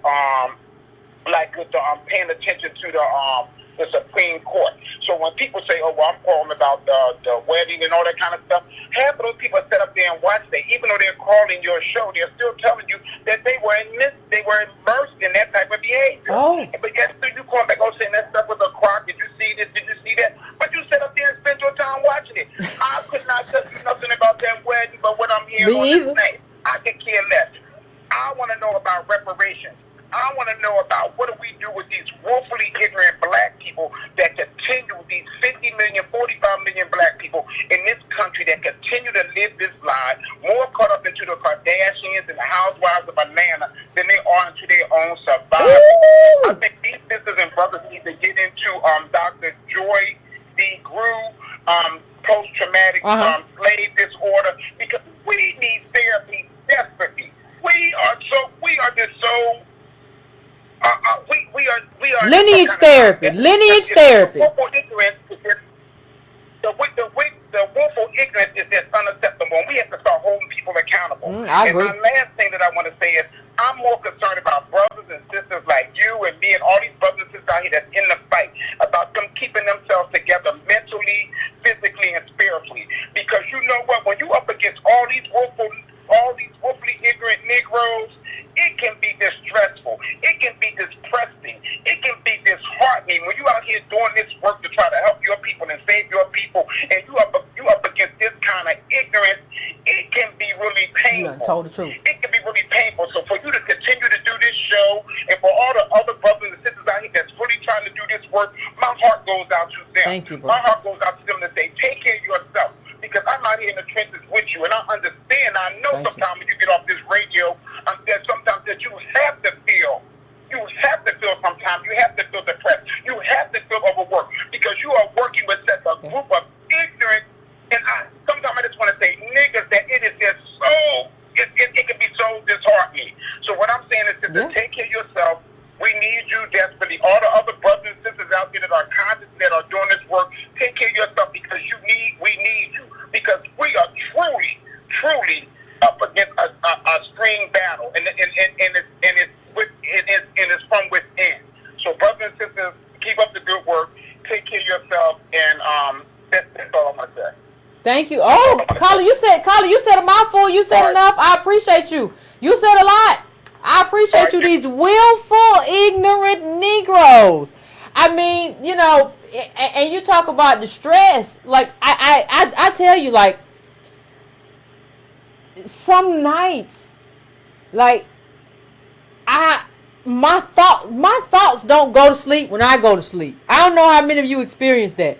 But sometimes my thoughts wake me up in the night, and the thoughts are always about what are we going to do and the position that we as a people are in. And they wake me up and they basically say, did you know it was this bad? We still thinking about it. Are you still asleep? Because we got some. It's 4 o'clock in the morning. Why are you waking me up with this thought right now? Can we have this thought at 6 a.m., please? Can I get my next 2 hours in? No. We got to have... And these are the kind, like, I don't think people say, well, Yvette, do you get mad when people say stuff? I don't care about that. What I care about and the stuff that bothers me that kind of eats away at the back of my head is the stuff that I know that's coming or is already here that I can't get people to think is important. Like, I have my Breaking Brown family here, and y'all know what's important. But there's a whole big other group of us who don't really understand, but it's coming whether or not you understand. So what keeps me up is the fact that it's coming, and like, is there another different way to kind of communicate this? And that's the thing, that my brain will wake me up at 3 or 4 o'clock a.m. sharp if I'm not asleep, because I'm a night owl. So sometimes I don't go to bed at 4 or 5, but like, it'll wake me up. Did you think about this as a way to do it? Did you think about framing it this way? And I'm like, can I go to bed? But so I appreciate it, caller, because you get it. I'm going to area code 617. 617, I'm coming to you. What's your name and where you calling from? Hello? Dr. Carnell, it's Reggie from Boston. Reggie, your phrase got everybody talking. Deal with the data before the data deals with you. Oh, I appreciate that. I mean, but yeah, just congrats on your doctorate. Thank you. I appreciate it. You've clearly done the work, so I congratulate you and I salute you. But just real quick on this the Supreme Court decision. I mean, I think it's funny how last week people were still talking about how black men are the white people, the black people, and then we wake up this week and white people are actually out here being the white people, the black people, showing us what that means. Yep. That's real interesting to me. Yep. But just, with the SCOTUS ruling and just with people talking about how, I'm going to negotiate or arbitrate, because I was looking at some articles some weeks before, and it showed that at the end of 2017, that the median compensation for Amazon's workers globally was less than $29,000. When we look at Walmart, they increased their entry-level wages from $9 an hour to $11 an hour, but they offset that with layoffs and demotions in their workforce. So it's like they're playing a game, but we have people talking about, like, my little black business is going to go up against that. Yeah. When Amazon in 2021 is going to own 50% of all online business, that's 2.5 years from now. They're already in the mid to high 40%. So literally 1 out of every 2 transactions will be Amazon. And you have, somebody talking about, well, I'm going to arbitration with Jeff Bezos. $10 billion. That's just him. Yeah. But you go into arbitration. And this is before the ruling. So imagine what's happening after the ruling. Absolutely. Now on to the Meghan Markle thing. So someone in the comments, like at the beginning of the show, said something very powerful. They said that we went from Wakanda to Buckingham Palace. Oh, we went from not just from Wakanda. Really Hold on, Reggie. We didn't just go from Wakanda. A lot of us went from Killmonger. We were in favor of Killmonger. We went from Killmonger talking about slaves and he was going to die in the ocean. And we went from Killmonger and black liberation throughout the world. He was going to overturn Wakanda, which was a black monarchy. Hold on. You okay with overturning a black monarchy, but you show up for the white monarchy. You better speak on it, Reggie.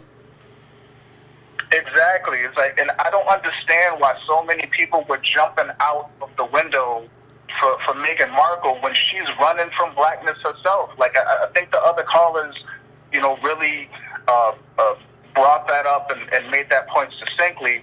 And it was really heartening to hear from a lot of the women tonight on these calls, because I just saw just how so many women, and especially black women on social media, it's just kind of like we're using like Meghan Markle, Scandal, Halle Berry, Serena, Issa Rae as an escape hatch, not only from blackness, but from black men in particular. And I was reading this study, this paper. It's called "Shedding Light on Marriage: The Influence of Skin Shade on Marriage for Black Females." Sandy Darity is one of the authors. Derek Hamilton's one of the authors. It's in the article of Journal of Economic Behavior and Organization. It came out in October 2009. Google it. Go read it. What they found is that the sex ratio of unmarried full-time employed black males to unmarried black females was 46 to 100, while the comparable ratio for whites was 90 to 100. And I say that to say this: I think that just like Antonio said, that these celebrities, such as Meghan Markle, it's being used as a veil because we don't want to deal with this shortage of black men in society. 46 to 100. There is no individual solution for that. There's a group problem, and I think black people don't want to deal with it, but some black women in particular, don't want to deal with it because there's really only two options to resolve this. You either have to completely overturn white supremacy, get your man out of prison, fight for him to get a job, or you have to completely redefine what manhood means. You have to completely turn gender upside down. The roles have to completely reverse. How many people are willing to do that?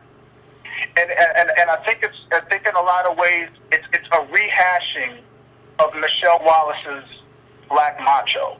Because like how she started off in chapter 1, like in the intro in chapter 1, she starts off like the whole thing. She starts off like the civil rights people and the Black Panthers is moving around, but her focus shifts to what some of the black women were saying in that time period is, I can't get a date.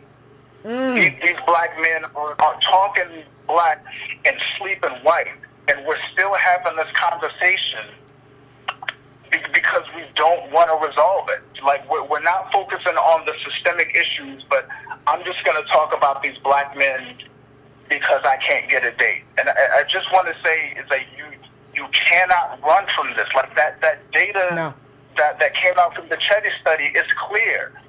The success of the group is tied up in the men. You got to deal with me whether you want to or not. There is no escape hatch. There is absolutely no escape hatch. There is not enough white men that are going outside of the group. No, they really aren't. To make up for that 44 out of 100 number. So it's like, it's just a fantasy. It's like, I understand that there's tensions between black men and black women, and yes, we got to fix that. We harm each other. We hurt each other. But girl, you can't get rid of me. You got to deal with me. You can't get rid of me. You got to deal with me. If you look at the data and the attitudinal studies, we're more politically aligned. You got to stop buying into this propaganda. Like, girl, politically, I'm your best friend. You got to deal with me. Like I said, you got to deal with it. But in this situation, it's already dealing with us, and we just can't run from it. But that's all I got to say. I know you got as always. Appreciate you, bro. As always, Reggie, Reggie the truth. As always, I appreciate you calling in because you always bring it. You gonna have to deal with me, baby. You gonna have to. Ain't no escape hatch. But y'all know what I always say. Part of it is you gotta. But black women don't want to hear me. But you gotta take money out of this. We don't have the money. We can't be talking about who gonna take me out. No. Everybody, listen. Make some sandwiches and some chips and go to the park and have a conversation and figure out whether you like the person. Like, that changes everything. You'd be surprised how much that changes everything. Changes the whole dynamic in terms of expectations in the whole nine. We can't be men, women, and well, I'm over here and I'm this and I'm straight and I'm gay, but I don't deal with them and it's cis. We just Negroes. We just black people, and that means we need to make a sandwich and go somewhere and figure out. We don't have the money to be going out here and trying to figure. Listen, make a sandwich, go to a nice park, get some chips. If you wanna go have a bottle of wine, Trader Joe's $2 chuck or something like that, $3 or whatever the case. Go somewhere and figure out whether you like the person. We don't have, as a community, forget man, woman, whatever.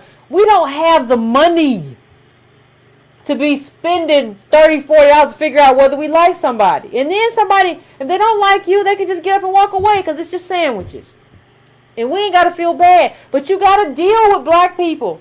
Like, for a lot of these people, I'm not saying all. We live in the same community. We're going to have interracial dating and all of that. I'm not saying that, like, you can't date somebody who's outside of your race. You know, I think the race is a con, right? But what I'm saying is that you cannot just, like, be a black person and just, like, think you're going to try to escape dating black people. And if you are that kind of black person, I don't know what to say about you and that degree of self-hatred that you have, right? So I'm going to my last caller for the night. I'm going to 734. 734. What is your name and where you calling from? Hi, man. This is Stephen from Detroit. What's going on?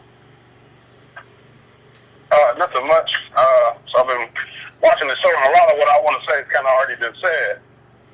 But I think what we need to look at as black people, because, I mean, it's clear that we are we really got a lot of things working in our community that we don't really have a good idea of mentally when it comes to self-esteem and like self-worth. But you have to think about what type of person wants to marry into this family. You know what I'm saying? Because, like, my mother, my older sister, my aunts, they're excited that, I guess they feel like we've arrived at some point. And you have to think about, what type of person wants to marry into this genocidal family. You know what I'm saying? There used to be an expression that the sun doesn't set on the British Empire. And you don't have that kind of reach without killing people. You don't have that kind of control without eradicating groups of people, groups of cultures, civilizations, and everything. And so that's just a small glimpse, I think, to show what kind of person she thinks she is in relationship to minorities or black people or the oppressed. Because as much as we talk about Africa and how much Britain has done to Africa, they've destroyed India, they destroyed China. That's true. I mean, the Americas, North America was, I always like to tell people, if you think about anywhere in America that you go to, where you see houses, where you see white people or black people or anybody, that was Indian people. And this was all trees. You know what I'm saying? And you don't see any Indians anywhere. You know what I'm saying? Yeah. And so it's like, on the one hand, we want to look at, like somebody said, you want your representation. You want to see somebody with 4C curls and dark skin. And then on the other hand, you want to talk about she's your representation. Or, I saw somebody put on Twitter, when Harry kissed her, it was for the whole black community.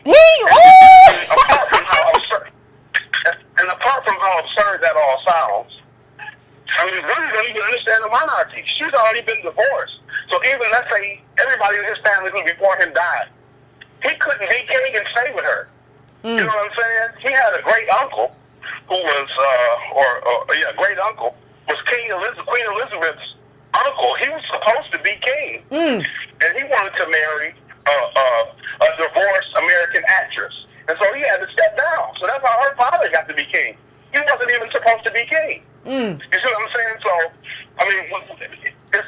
black people we as a group try to take so much solace, like you said today, in making white people uncomfortable. And in a society like this, in a country like this, you don't make these people uncomfortable. They'll just kill you. You can't, look what happened to Princess Diana. If you think you're going to make them uncomfortable, they'll get rid of you. You know what I'm saying? And you can't even bring charges against the queen. You know what I'm saying? You can't do that. So it's just we have to really we gotta figure out what we want. Like somebody said earlier about that trader culture. We gotta figure out what we really want. Because there's too much literature out there. There's too much information. Too many books written. Too many studies done. You know, back to the 1800s about what position black people are in and what we're up against. And so for people like the college to be willfully ignorant, for people who have invested themselves in this dream, and they want to play both sides of the fence, you know, like people want to say, something nice about anything nice about the royal wedding. Then you want to talk about colonizer this and colonizer that. Yeah. The largest colonizer in the British royal family. Yep. You know what I'm saying? How can you say that? If that's how you want to look at it. If that's how you want to look at it. Don't talk about colonizer because that's what you want to be. Ooh. You want to be a part of that. You want white people to accept you. Speak on it, caller. It's a difference in... I said speak on it. It's a difference between what? Keep going. Yeah. And that's what it is. You know, if you want respect, if you want to be treated like a human, it's an entirely different situation than wanting to be a part of their club. You know, it's an entirely different situation than wanting to be one of them. You know, you want to switch places with your person. James Baldwin talked about that. I believe it was a Notes of a Native Son. You know, he said either the oppressed will switch places with the oppressor, or, you know, like the whole system has got to change. And that's what, I mean, you know, my understanding, my political understanding has changed so much over this last year, maybe 2 years from listening to you and Antonio, because you really helped me a lot to really dig deep into all this, because at one point, you know, looking at Obama's presidency, or I'm fine as long as a black person's in there. But now I've got to see actual transformative politics. I got to see something that benefits my community, black or white, male or female. Absolutely. If what you're doing is good for me and my people, if what you're doing is good for me and my daughters and my wife, we good. It's good for me. You know what I'm saying? And like Good Morning America put out a tweet that said Meghan Markle's wedding is giving black women hope. What kind of hope is my black daughter's going to have from this woman marrying this white man? None. That she can't get from her mom marrying her dad.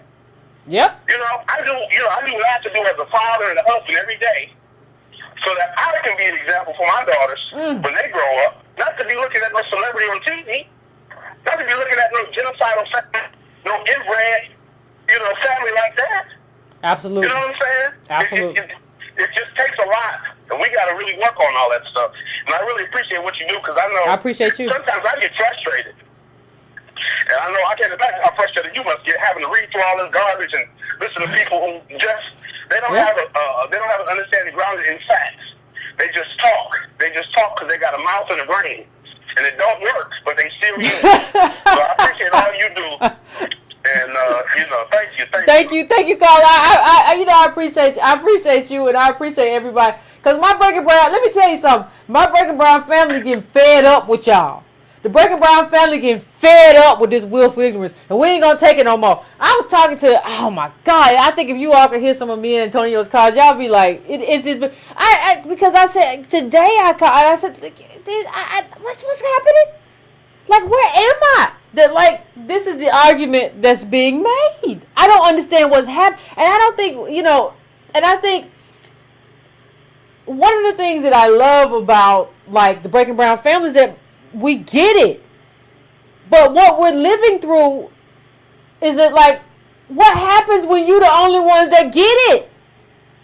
What happens when like you're the only one in your family that gets it? Or what happens when you're the only one in your community that gets it? This is frustrating. And like, we're going to keep trying to like teach, but you have to keep trying to, people have to keep trying to want to learn. Right? So, you know, I got to take one last caller. 202-2025-2023. I'm coming to you. 202-53. I'm coming to you. What's up? Hey. Oh my God. They've been asking about you, Alexander. They wondered if you was sick. Hey man, I'm just on the plantation trying to pick this cotton and stay I understand. Whip now. I understand. The whip sting. No, I knew you was gonna be checked up. I said I had this on my alarm is going off. I'm like, damn, I don't miss the show again. I keep putting it on my little, my Outlook alarm. Oh, Yvette. Let me say something. Let me say this. Black obsession with the British monarchy is nothing more than Stockholm syndrome. Oh. It's nothing more than Stockholm syndrome. It is the oppressed being in love with their oppressors. I just want to say something about this just for a second. Now, Yvette, you know how meticulous the royal family is, right? They're real meticulous about this wedding day, like the etiquette, where people sit, who is invited, how you sit, when you can eat at the table in the reception. When the queen's finished eating, everybody's finished eating. They got a whole bunch of etiquette about how all this stuff go down. So there's nothing accidental, right, Yvette? Absolutely. Nothing accidental. Nothing. Okay, so now, knowing that there is nothing accidental, then why was this date of May 19th chosen? May 19th is the anniversary of when Henry VIII had his wife, Anne Boleyn, beheaded. What? For not being able to deliver him a son heir to the throne. Let me say that again. The British monarchy's choice of May 19th as a date is not accidental. Oh my. That date is the same date that Prince Harry, I believe 9 or 10 great-grandfather, Henry VIII, had his wife, Anne Boleyn, executed by beheading for not being able to deliver him a son heir to the throne. That date is not accidental. If you think I'm off kilter, remember when Meghan Markle first met the royal family, the duchesses were showing up in Blackamoor jewelry. Does everybody know? I remember that. I don't know if everybody knows. Tell them, Alexander. I saw that jump. Yes, it's jewelry made to mimic slaves. What Meghan Markle just did was marry in to the trigger of white supremacy in the Western Hemisphere. Oh my. Do you understand that? Like the royal crown is the trigger of all that happened to us in the Western Hemisphere. They're the trigger of slavery. They are the trigger of our colonization. They are the trigger. The sun will never set on the British Empire. All of that. And if you think I'm up to with that event, Harry, who she is marrying, is named after Henry VIII, who had his wife executed. His real name is Henry by birth. And guess where Henry VIII is buried at? Where? He's buried in the same church where Meghan just got married. Like this, none of that stuff is accidental. So the meticulousness of the royal wedding, everything from the date to where they had it at, it has symbolism. What am I trying to say? Yvette, I'm trying to say Meghan might be a relative, but she'll never be family. Yeah, you said. She will never be family. So for us to be in love with that, it's Stockholm syndrome. You're in love with the very people who put you in the predicament that you are in. That's why when I see, like I had a conversation with a family member who should go unnamed, and she said, oh, Alex, every black woman want a princess. Let me tell you something, and there's all black women who listen to this. I want to be very careful. I'm married to a black woman, and I say the same thing to my wife, so I can say this. Any black woman needs to know you got to accept the reality that there is no prince coming to kiss you and wake you up from the nightmare of blackness. I'm going to say that one more time. There is no prince coming to kiss you and wake you up from the nightmare blackness. When I married my wife, I wasn't rescuing her from white supremacy. That shit ain't possible. We're living in a whole ocean of it. So you think if you're trying to live vicariously through Meghan Markle, you on a fool's errand, and I have an igloo with a space heater in the Caribbean to sell you. You just cannot. I mean, look, there was one other biracial queen. There was one other King George III. He had a wife, Queen Charlotte. She was biracial. The history is littered with how the royal family treated her. You know, so this notion that Meghan Markle is something for black women to strive for is absurd and is nothing more than escapism. You're trying to escape, but baby, you can't escape because every time you look in that mirror, that reflection gonna be the same. Yvette, am I saying something wrong? No, you're right. You on point. You as always, Alexander. I just look at because so many black people are caught up in this spectacle. America was founded on running away. We fought a war to get away from the crown. And the crown, you ask, you know, I'm sitting here looking at all these British Jamaicans who went there on the Windrush ship, and all of them there sitting there, they just crying and stuff over the crown. I saw Joy Reid. Did you see Joy Reid? Oh, you know I didn't. You know I didn't. I can't watch her. She's unwatchable. Oh my God, they had well, you gotta watch it. You know, you gotta watch because it's history. But they had. No, I watched a little bit. I watched a little bit of this for the show. I had to watch some of the stuff for the show. I watched this, but I did not watch it with Joy Reid. I did not. I cannot. I did not, and I cannot. Oh my Alexander. God, they had the black women on there with the little British hats. They had 3 black women and 1 white man. That's not accidental, ladies and gentlemen. They had 3 black women and 1 white man. And so even the black womanists who are in the academy are writing about how this is something for black women to aspire to. What? Like I don't even know. There's a such thing that ignorance that deep is uncurable. Like if you really believe that Meghan Markle has an ounce of freedom to offer you, that is something, you're just foolish. It's Stockholm Syndrome. You're in love. The British crown was established. Listen, people, the British crown was established on blood, pillage, rape, slavery, colonization. The history behind how you make an entire nation bow down to you. Like, it's horrible. It's absolutely horrible. And Meghan Markle just signed up to be a partner of that. Woo! As a black person, I could in no way. It goes back, think about it. Martin Luther King in seminary refused to marry that white girl because he said, I cannot deal with what your people have done to my people. Tupac Shakur told Madonna in that letter, I can't marry you, baby girl. I can't be with you because of how my people will view you. So when I look at Meghan Markle, you marrying into that shit? Like look, these people told you, well, we got to have a conversation about what role your mother is going to have in the wedding.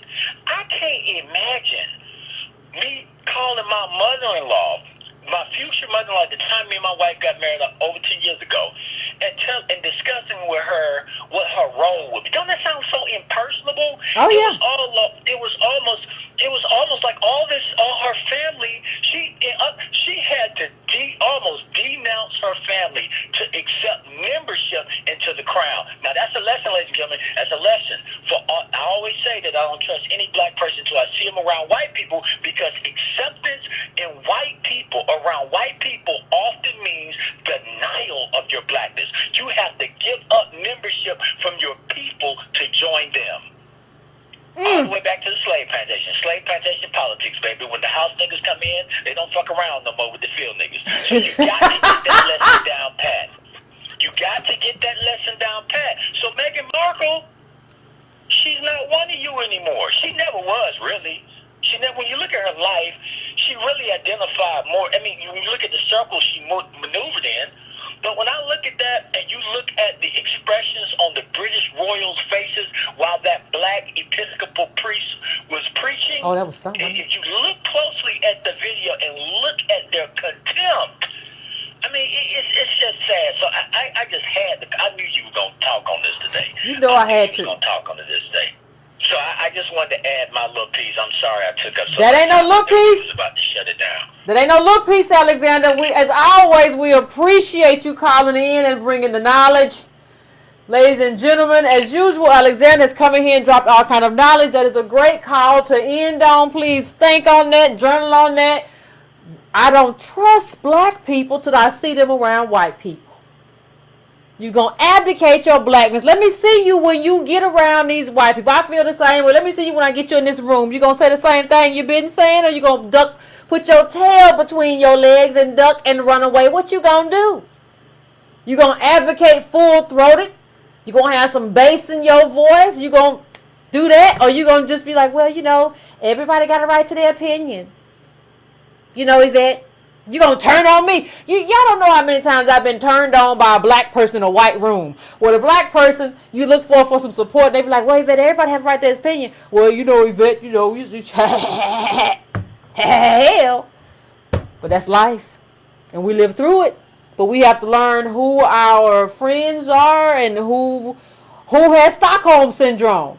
So I want to thank Alexander for calling in, and I'm happy I caught it when he was trying to call in. And let's keep this conversation going. But Alexander is a perfect last call for the evening. I will be back on Wednesday. We will have a different discussion. But I appreciate you. I love you. Everybody, please like and please subscribe, and we'll keep it pushing. So thank you, everybody. Till Wednesday.